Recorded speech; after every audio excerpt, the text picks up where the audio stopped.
AgentForge MVP. So the basic problem is that if you're a medical care provider, you have 30 to 90 seconds before seeing a patient, and you might pull up their chart like this chart here, which we have running on OpenEMR. And there's a lot of information about that patient, but depending on what information you want, you might have to go pretty deep. Like let's say you have to go into labs, you have to click around some. And finally, you see, okay, their creatine was 1.1 milligrams per DL, and that's within a comfortable range. But what if we had an agent that could make that happen a lot more quickly? Well, we actually do, and maybe I'll just show that to you right away. So if I were to go back to the calendar, let's say I'm going to say James Park. We have this clinical copilot, and immediately... Well, that's some stuff they have due. This stuff starts pouring in, and in 30 to 90 seconds, you can quickly read this. And the way I decided to write it was you can click on something like, let's say, none on file, and it's going to show you that information. So this information on the right here, which I kind of lifted from how Harvey does things, is from a database.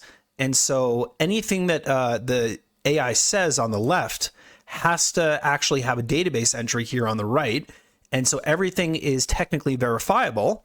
And if anything was strictly untrue, it would never show up here on the right, even though there's obviously the problem that the AI can't hallucinate. And let's say someone did want to look at the chart. Well, you can click on this and that'll bring you right down to the chart.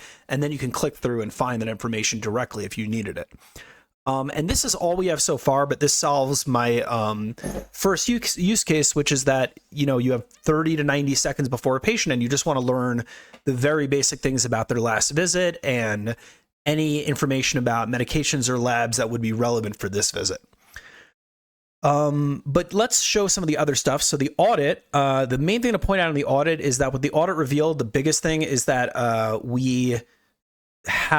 if we use the API, we have patient level information, but in such a way that any doctor can see any patient's information. So we have to have a service layer, which is going to enforce the fact that the agent is only, you sign in as a specific provider, and only that provider's patients are actually going to be accessible through the AI by design.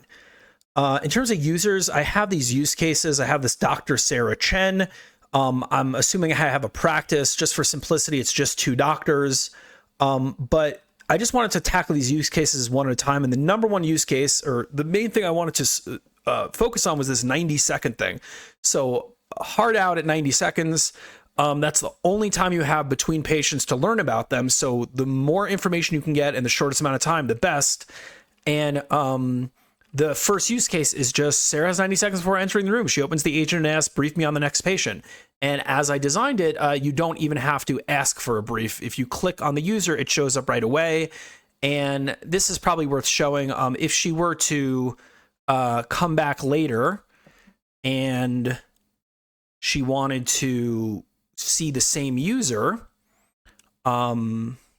on this previous day, but if she were to see the same user again, I think this user has already been checked, we see something cached. So you don't actually make another call, and that cuts down on the total cost that if a user has been seen that day, then we just show the same report. But what else to show? There's other use cases like medication questions, returning patient after a long gap. I'm going to get to those eventually, but the MVP doesn't cover them. In terms of architecture, the main thing here is that we are using OpenEMR as it is. We made in React and TypeScript a custom panel. So this here is a custom panel that is rendering in React. And that through the network talks to a custom PHP module that is designed to run the agent. And that is going to do everything the agent has to do, make some tool calls, and ultimately return the structured data that includes the database data and how it's related to the prompt answer, so that we can support both a prompt and also clicking and seeing this database thing here. And yeah, that's everything. There's definitely more to cover here, but that should be my 4 minutes.